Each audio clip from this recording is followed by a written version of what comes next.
beaucoup. Avant toute chose, je voudrais remercier l'ensemble des membres du gouvernement, les honorables députés, les élus, les acteurs de ce projet, donc la Fédération des boulangeries du Sénégal, les Neudara et la Fédération aussi des maîtres cotoraniques qui sont venus aujourd'hui participer à ce lancement de la seconde phase du projet Mbourou Daré.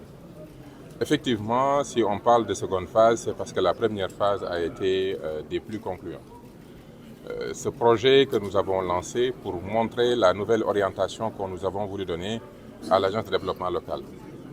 L'Agence de développement local, comme vous le savez, qui aujourd'hui s'inscrit dans la vision énoncée par son Excellence le Président de la République, qui voudrait que notre nation puisse être une nation qui met en avant plus la souveraineté, l'équité et la prospérité. Voilà pourquoi il était important de demander à cette agence de se focaliser sur des projets qui impactent le quotidien des Sénégalais au sein de nos quartiers et de voir tout ce qui peut impacter l'économie locale.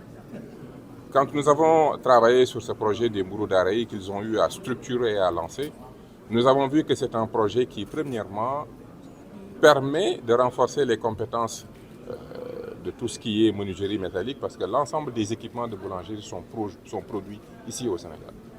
Deuxièmement, on permet à un Dara, par exemple, qui dépensait 200 000 francs par mois pour nourrir les talibés, mais avec cette unité, ne fait plus cette dépense. Mais mieux encore, l'excédent de production est commercialisé au niveau du quartier.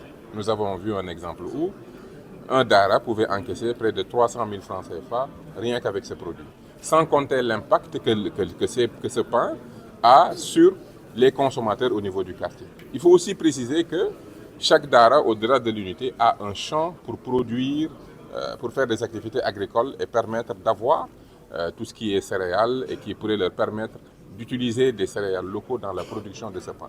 Donc ce n'est pas forcément un pain qui impacte sur le bilan d'importation de la farine. Au contraire, c'est un pain qui permet aujourd'hui la diversification des différents produits qu'on utilise. Donc si on regarde bien, c'est un projet qui impacte notre balance commerciale, c'est un projet qui renforce la production agricole, c'est un projet qui crée du métier, parce que beaucoup de jeunes talibés sortaient des Dara avec uniquement une maîtrise du Saint-Coran, mais aujourd'hui ils sortent avec une maîtrise d'un métier qu'ils pourront par la suite utiliser. Et aujourd'hui, ce que nous voulons, c'est diversifier, capitaliser et aller même vers d'autres métiers de quartier. Au-delà de la boulangerie, on pourrait parler de plomberie, d'élevage et beaucoup d'autres activités qui permettront justement à faire de nos Dara cette jonction entre tradition et modernité et une contribution à notre développement économique et renforcer l'image de croissance et d'économie du savoir et du développement que nous voulons. Et dans cette deuxième phase, combien de Dara vont être touchés? Plus d'une dizaine de Dara seront touchés pour faire preuve de plus d'équité, parce qu'on ne peut pas se limiter uniquement à 10 Dara qu'on a eu dans la première phase. Il faut qu'on aille sur au moins 10 autres Dara dans d'autres localités aussi du Sénégal. Mais notre objectif, avec la réforme de l'acte 4, c'est d'amener maintenant toutes les communes à prendre en compte l'importance de l'économie de quartier et à l'intégrer dans l'organigramme des municipalités et avoir ainsi dans toutes nos collectivités locales un bureau qui va pouvoir accompagner en lien avec l'ADL les économies de quartier. Donc au-delà de cette première et seconde phase, nous préparons la grande réforme de l'acte 4 de la décentralisation, réforme dans laquelle l'agence de développement local joue un rôle extrêmement important parce que toutes les consultations que nous menons, nous le menons aujourd'hui à travers le travail de suivi que fait l'agence de développement local. Donc c'est plus qu'un projet pilote, mais c'est un projet qui prépare la réforme et ce que nous voulons, c'est faire de sorte que dans nos quartiers, que nous puissions avoir un tissu économique de quartier. Vous voyez, ce que je viens juste de dire, c'est que ces projets ont comme ce projet précis et d'autres projets que nous sommes en train de travailler, a comme objectif d'impacter la réforme sur la décentralisation. C'est-à-dire que nous ne faisons pas un projet pour faire un projet, ce que nous voulons, c'est en faire une réalité dans tous nos quartiers. Amener maintenant les municipalités à comprendre que le développement local, c'est exactement cela.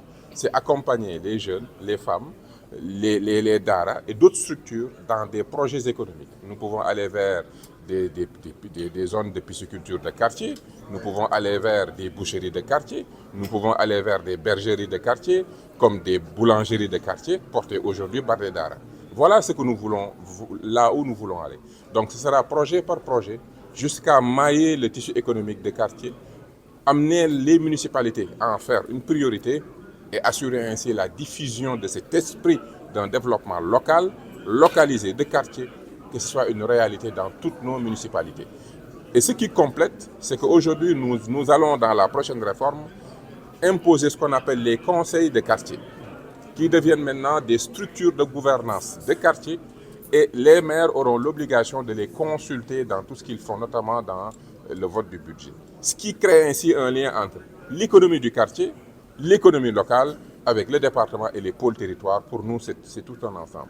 Donc ce qui est en marche, ce n'est pas ce qu'on a l'habitude de voir, des petits projets par-ci, par-là. Ce qui est en marche, c'est une ingénierie sociale, une approche de planification qui va du quartier au pôle.